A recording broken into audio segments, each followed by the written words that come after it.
बच्चों, मैं जो है Rakesh Choubey MS inter college Ranipur Mau के क्लास 11 के लिए जो है विषय गणित का पहला लेसन जो है आपके सामने जो है बताने के लिए जो है कि यह वीडियो जो है दिया जा रहा है। और इस पे आप ध्यान देंगे कि पहला ये लेसन है हमारा और समझने का प्रयास करें। प्रश्न सीरीज भी आपको दे दी जाएगी, थियरी भी व्हाट्सएप के जरिए जो है जाएगी। और घर पे जो है खूब सारा मेहनत कीजिए। और मेहनत करने के साथ साथ सबसे पहली बात ही पहला हमारा लेसन है समुच्चय सिद्धांत, सेट थ्योरी। तो सेट थ्योरी में जो है सबसे पहले आपको दिमाग में आएगा कि हम किसे समुच्चय कहेंगे, समुच्चय किसे कहा जाता है। तो समुच्चय जो है जानने के लिए सबसे पहले ये समझिए कि समुच्चय या तो कोई समूह होता है या कहने का मतलब ये कि कोई संग्रह होता है। समूह या संग्रह, है ना, समूह या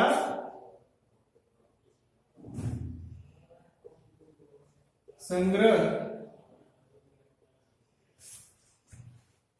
समूह या संग्रह का मतलब क्या है? समूह जैसे आप लोग जो है क्रिकेट खेलते हैं तो क्रिकेट की टीम में जो है 11 खिलाड़ी जो है होते हैं। 11 खिलाड़ियों का ये क्या हो गया? समूह हो गया।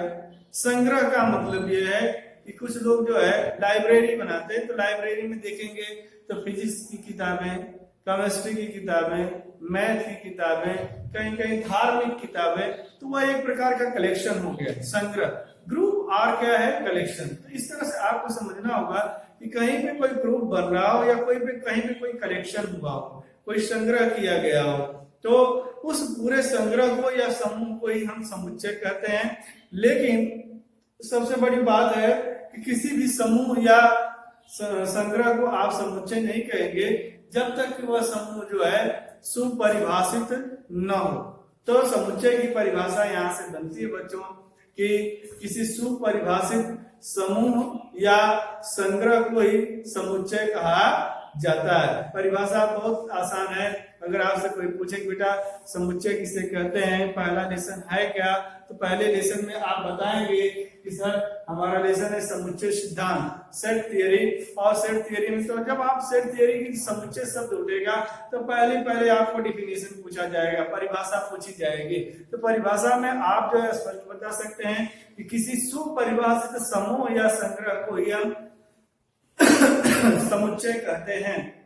समुच्चय में बच्चों देखा जाएगा भ्रामक स्थिति यह है कि कौन सा समूह जो है सुपरिभाषित है और कौन सा समूह जो है सुपरिभाषित नहीं है। तो इसके लिए अगर हम देखें तो आपके दिमाग में ये सोचिएगा कि जो बातें हो सकती हैं, जो बातें हो सकती हैं, संभव है, पॉसिबल है, अर्थात काउंटेबल है, जिसे हम गिन सकते हैं या सोच सकते हैं या जिसकी जानकारी हम पूर्ण रूप से ले सकते हैं, ऐसा समूह या संग्रह जो है हमारा क्या कहलाएगा? सुपरिभाषित कहलाएगा, अर्थात वह समुच्चय होगा। और जो समूह या संग्रह जो है कि परिभाषित नहीं हो पाएगा, वह जो संभव नहीं है, वह समुच्चय नहीं होगा। कुछ उदाहरण के माध्यमों से मैं आपको समझाना चाहूंगा कि कौन कौन से समूह जो है परिभाषित हो सकते हैं और कौन कौन से समूह परिभाषित नहीं है। जैसे मैं कह दूं कि स्वतंत्र भारत के प्रधानमंत्रियों का समूह, तो स्वतंत्र भारत के प्रधानमंत्रियों को जो है पता किया जा सकता है कि कितने लोग प्रधानमंत्री हुए हैं, इसकी जानकारी हम ले सकते हैं। तो जानकारी अगर ले सकते हैं, ये ट्रूथफुल बात है, संभव है, तो यह हमारा सुपरिभाषित समूह हुआ, अर्थात यह समुच्चय हुआ। इसी तरह से आप जिस क्लास में पढ़ते हैं उस क्लास के सभी बच्चों का समूह, तो सभी बच्चों की जानकारी आप रजिस्टर से ले सकते हैं कि कितने बच्चे हमारे क्लास में हैं, तो यह सुपरिभाषित हुआ। आप अपने घर के सदस्यों की जो है की संख्या को गिन के बता सकते हैं, वह कैसा समूह हुआ? सुपरिभाषित हुआ। कुछ चीजें ऐसी हैं, वर्ष के महीनों का समूह अगर हम कह दें तो वर्ष में कितने महीने होते हैं? 12। सप्ताह के दिनों का समूह कह लें तो सप्ताह में कितने दिन होते हैं? 7। तो इन सभी चीजों को जो है जानने के बाद आपको जो है समझ में आया होगा कि ये सब समूह जो है परिभाषित है। लेकिन कुछ चीजें ऐसी हैं कि जिसे जो है कि सोचना वो संभव ही नहीं, उसकी गणना ही करना संभव नहीं, अर्थात वो समुच्चय नहीं हो सकता। जैसे मैं आपको बताऊं कि अगर आपसे कोई पूछ दे कि आपकी कक्षा के लंबे विद्यार्थियों का समूह, तो लंबा कोई शब्द मेजरमेंट तो है नहीं, जो छोटा है उसकी भी कुछ न कुछ लंबाई तो जरूरी होगी। तो आप ये नहीं कह सकते कि हमारे क्लास में लंबा का कोई पैमाना नहीं होता है। हाँ, 2 फुट 4 फुट 5 फुट 6 फुट यह एक मेजरमेंट दे के दिया जाता तो आप जरूर बता सकते हैं कि कितने बच्चे हैं हमारे ऐसे। लेकिन लंबे व्यक्तियों का समूह जो है बताना जो है बहुत कठिन है, ये संभव ही नहीं है, कौन लंबा है कौन छोटा है। तो यह समूह हमारा परिभाषित नहीं हुआ। फिर मैं आपको बताऊं कि अगर आपसे बता दें उन सब्जियों का समूह जो खाने में अच्छी लगती हो, अरे भाई यह बताना संभव ही नहीं है कि कौन कौन सी सब्जियां खाने में क्या लगती हैं, अच्छी लगती हैं। कुछ लोगों को करेला पसंद है, कुछ लोगों को करेला पसंद नहीं है, कुछ लोगों को परवल पसंद है, कुछ लोगों को परवल पसंद नहीं है, कुछ गोभी खाते हैं, कुछ लोग नहीं खाते हैं। अर्थात इस चीज की जानकारी रखना जो है संभव ही नहीं कि कौन कौन सी सब्जियां खाने में क्या है अच्छी लगती हैं। मैं तो आपको बता रहा हूं मार्केट में जितनी भी सब्जियां आई हैं वो सभी अच्छी ही लगती हैं, उसको परिभाषित करना बहुत कठिन है। तो यहाँ पे जो है कि यह समूह परिभाषित नहीं होता है, अर्थात यह जो है कि समुच्चय नहीं है। या इस तरह से कह दिया जाए कि भारत के सभी सफल नागरिकों का समुच्चय, तो सफल नागरिकों का समुच्चय भी पता करना जो है बहुत ही कठिन है। किसे सफल मानेंगे, किसे असफल मानेंगे।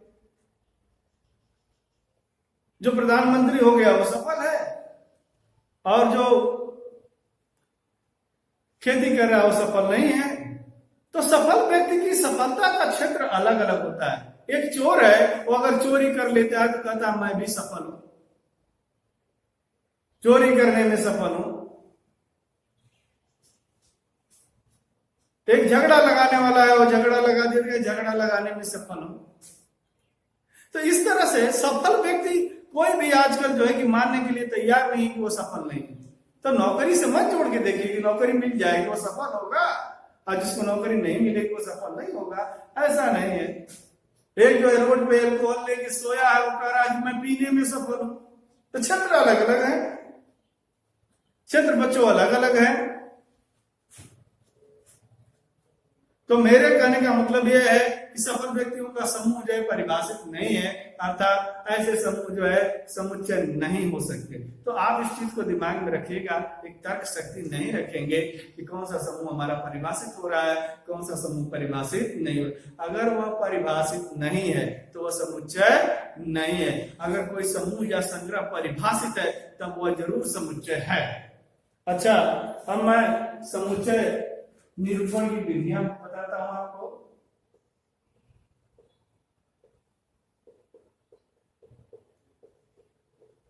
समुच्चय निरूपण की विधियां, समुच्चय निरूपण की विधियां, 2 विधियां हैं बच्चों, रोस्टर विधि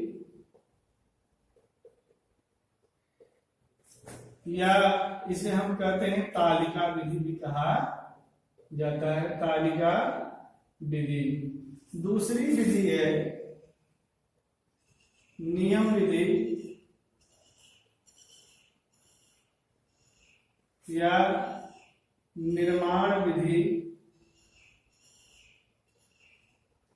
या गुण विधि भी कहा जाता है। तो 2 विधियां हैं, नियम विधि कहिए या निर्माण विधि कहिए या गुण विधि कहिए, बातें कहिए। रोस्टर विधि या क्या है, तालिका विधि। जैसे आप कोष्ठक का ज्ञान आपको होगा, ये देखिए बड़ा कोष्ठक, यह मझला कोष्ठक, और ये क्या है छोटा कोष्ठक, और ये आपका है रेखा कोष्ठक। 4 प्रकार के कोष्टक होते हैं। समुच्चय, आप बिल्कुल सही प्रश्न को हल कर रहे हैं, लेकिन समुच्चय का निरूपण जो है मझले कोष्टक से होता है। जब भी आप समुच्चय लिखें तो समुच्चय को की शुरुआत और अंत दोनों जो है मझले कोष्टक से ही होना चाहिए। आप मझले कोष्टक से जो है कि समुच्चय का निरूपण किया जाता है।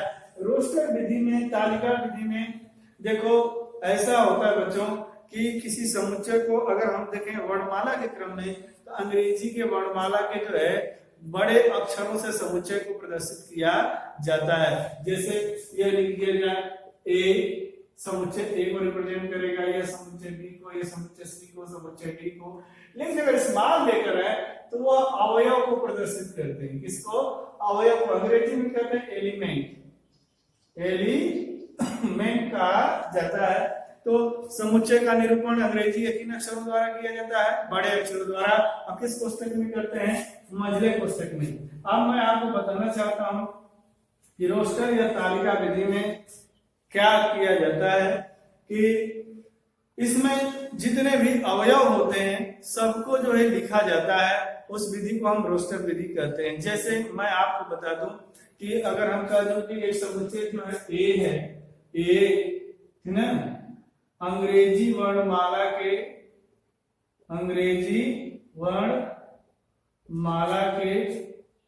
स्वरों का समुच्चय, स्वरों का समुच्चय, अंग्रेजी वर्णमाला के स्वरों का समुच्चय है। तो इसको जो है आप रोस्टर विधि में कैसे लिखेंगे कि ए बराबर मझला कोष्टक आप लिखेंगे। अंग्रेजी वर्णमाला के स्वर कितने होते हैं? 5, ए ई आई ओ यू। तो ए ई आई ओ यू, यहाँ देखिए हमने छोटे लेटर का प्रयोग किया है कोष्टक के अंदर। अब यहाँ ध्यान दें जितने भी अवयव हैं ये लिखे जाएंगे कोष्टक के भीतर। प्रत्येक के बाद आप किसका प्रयोग करेंगे? कामा का।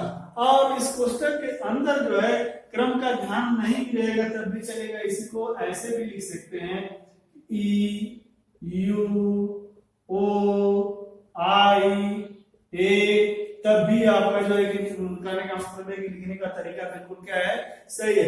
क्रम में परिवर्तन हो जाए चलेगा, लेकिन सभी अवयव इसके अंदर आने चाहिए। तो आप अंग्रेजी वर्णमाला के स्वरों का ये समुच्चय है, तो इसको जो है कि आप देख के लिख सकते हैं, बता सकते हैं कि यह मझले कोष्टक में व्यक्त है, एक समुच्चय को यह रिप्रेजेंट कर रहा है। ए ई आई ओ यू, कोई अक्षर छूटा नहीं है वर्णमाला में स्वर का। तो इस क्रम में यहाँ परिवर्तन हमने किया है, फिर भी कोई अक्षर छूटा नहीं है। तो यह अगर इस तरह से सभी अवयवों को उनको लिखकर और कामा देकर लिखा जाता है तो यह विधि तालिका विधि या रोस्टर विधि कहलाती है। अब मैं जैसे लिख दूं कि सप्ताह के दिनों के समुच्चय को भी प्रदर्शित करता है, तो बी बराबर है सोमवार, मंगलवार, सबको लिखना पड़ेगा इसमें, बुधवार, बृहस्पतिवार में कामा रहना चाहिए, शुक्रवार, शनिवार, रविवार, जो ही आप कंप्लीट कर ले आप मझले कोष्टक को क्लोज कर देंगे। यह विधि जो है बच्चों रोस्टर विधि या तालिका विधि कहलाती है। तो तालिका विधि या रोस्टर विधि में आप किसी चीज को लिख सकते हैं। दूसरी चीज है कि जब हम नियम विधि या जो है निर्माण विधि का प्रयोग करते हैं या जिसे हम गुण विधि भी कहते हैं, इसमें किसी समुच्चय के विशिष्ट गुण को पकड़ते हैं और गुण के हिसाब से लिखा जाता है। जैसे ये समुच्चय लिखा है, इसी को जो है गुण विधि से या नियम विधि से कैसे लिखा जाता है। एक चर राशि यक्स ले लेते हैं, जैसे ए लिखना है, ए बराबर मझला कोष्टक यक्स, यहाँ कोलन बना लेते हैं या सच दैट पढ़ते हैं इसको, सच दैट यक्स। अब इसमें से एक गुण पकड़ते हैं। इसमें गुण क्या है कि अंग्रेजी वर्णमाला के स्वरों का समुच्चय। तो अंग्रेजी वर्णमाला के यक्स, सच दैट यक्स। अब हम यहां लिखेंगे अंग्रेजी वर्णमाला का एक स्वर है, यह गुण है। यह अंग्रेजी वर्णमाला का क्या है? एक स्वर है। तो जब यक्स को लिखने जाएंगे तो पता नहीं कि ए है, ई है, आई है, ओ है, यू है, अर्थात पूरी जानकारी हो जाएगी। हनुमान जी की तरह पूरा पहाड़ी लाना पड़ेगा आपको। अर्थात पूरी बात इसमें स्पष्ट हो जाती है, गुण पकड़ा जाता है। इसी तरह से जो आप जो सप्ताह को लिखे हैं शार्टली ऐसे लिख सकते हैं कि बी बराबर यक्स यक्स सप्ताह का एक दिन है, सप्ताह का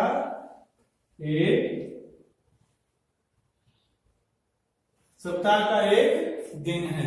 तो इस तरह से आपको दो तरह का प्रश्न मिलेगा कि रोस्टर विधि से आपको जो है नियम विधि में लिखना पड़ेगा, और नियम विधि से जो है आपको रोस्टर विधि में, तो उसमें किसी गुण को जरूर पकड़ के जो है आप लिख सकते हैं।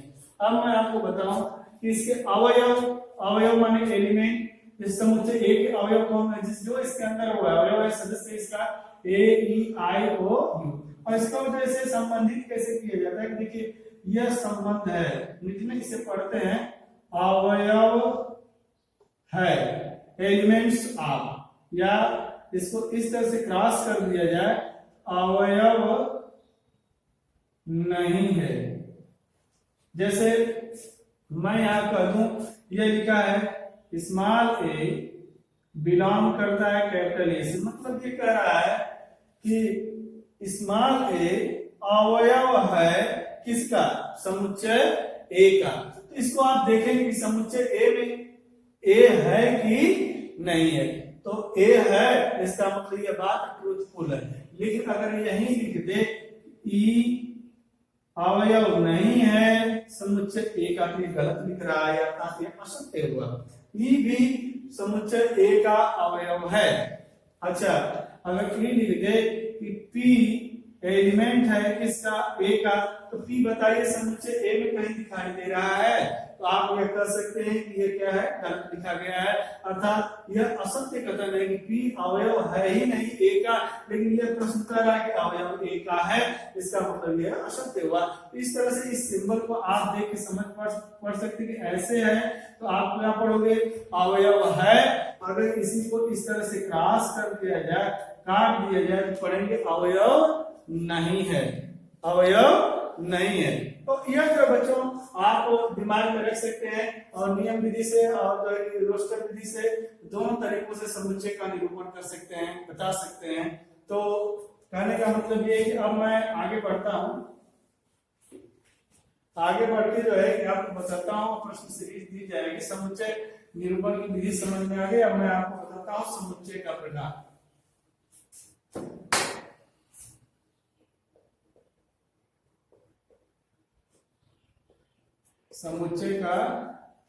समुच्चय के प्रकार, पहले आपको मैं बताता हूं परिमित समुच्चय। परिमित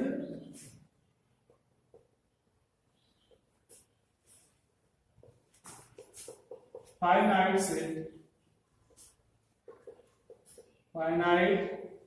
सेट। परिमित समुच्चय क्या है, वह समुच्चय जिसके अवयवों की संख्या को गिना जा सकता है, उसे हम परिमित समुच्चय कहते हैं। जैसे सप्ताह के दिनों का समुच्चय उंगलियों पे गिन सकते हैं, 7 दिन होते हैं। वर्ष के महीनों का समुच्चय यह परिमित समुच्चय होता है। आकाश में तारों का समुच्चय, तो इन अगर कोई चीज है, कमरे में बैठे विद्यार्थियों का समुच्चय, यह हमेशा दिमाग में रखना कि कटोरी में रखे अमरूदों की संख्या का समुच्चय, तो या फलों का समुच्चय, तो उस अंदर रखी गई चीज को आप परिमित मान सकते हैं। लेकिन जो चीज अंदर नहीं हो उसे परिमित नहीं मान सकते। ये हमारा परिमित समुच्चय होता है। जैसे हम लिख दें कि a बराबर 1 2 3 4। अब यहां देखिए ये कैसा समुच्चय हो गया, इसके अवयव को गिन सकते हैं 1 2 3 4, 4 अवयव है, अर्थात ये परिमित है। अगर हम इस तरह से लिख दें b बराबर P Q R S, यह भी कैसे समुच्चय है, परिमित है, क्योंकि इसके अवयव कितने हैं, 4। अगर हम C बराबर लिख दें कि राम लक्ष्मण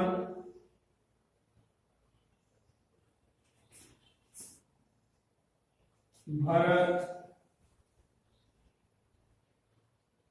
शत्रुघ्न, यह कैसा समुच्चय है, परिमित है, क्योंकि सभी संख्याओं को हम गिन सकते हैं। अब परिमित समुच्चय समझ में आ गया होगा आपको कि जिसको काउंटेबल हो वो परिमित है। अब दूसरा क्या है, अपरिमित समुच्चय।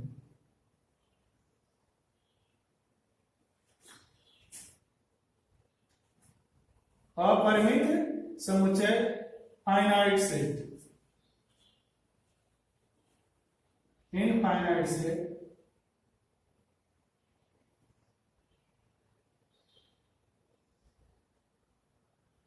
Infinite set. इनफाइनाइट सेट क्या है, ऐसा समुच्चय जिसके अवयव की शुरुआत तो जरूर हो लेकिन उसको गिना नहीं जा सके, लास्ट उसका अंत ना हो, ऐसे समुच्चय को हम क्या कहते हैं, अपरिमित समुच्चय। जैसे प्राकृतिक संख्याओं का समुच्चय n बराबर शुरुआत तो है 1 2 3 4, लेकिन यहाँ डॉट डॉट दिखाई दे देती है, कहां तक जा रहा है, अनंत तक, अर्थात ये काउंटेबल नहीं है, इसे गिन नहीं सकते, अर्थात ये क्या है, अपरिमित समुच्चय। इसी तरह से धन पूर्णांकों का समुच्चय +1 +2 +3 +4 डॉट डॉट डॉट, ये कैसा समुच्चय है, अपरिमित है, शुरुआत तो जरूर है लेकिन ये कहां तक जाएगा इसकी कोई गणना नहीं हो सकती, अर्थात यहाँ पे एक ऐसा समुच्चय हुआ, परिमित समुच्चय हुआ, यानी अपरिमित समुच्चय हुआ। लेकिन बच्चों अगर एक ही चीज को कोई समुच्चय रिपीटेड कर रहा है, जैसे 2, 2, 2, 2, डॉट डॉट डॉट, तो ये मत समझिएगा कि डॉट डॉट दे देने का मतलब अपरिमित ही हो गया। देखिए एक ही चीज का रिपीटेशन हो तो ये कहने का मतलब है कि समुच्चय हमारा परिमित नहीं बल्कि अपरिमित नहीं बल्कि क्या है, परिमित है। तो एक चीज का रिपीटेशन नहीं होना चाहिए। अब मैं आपको बताता हूं कि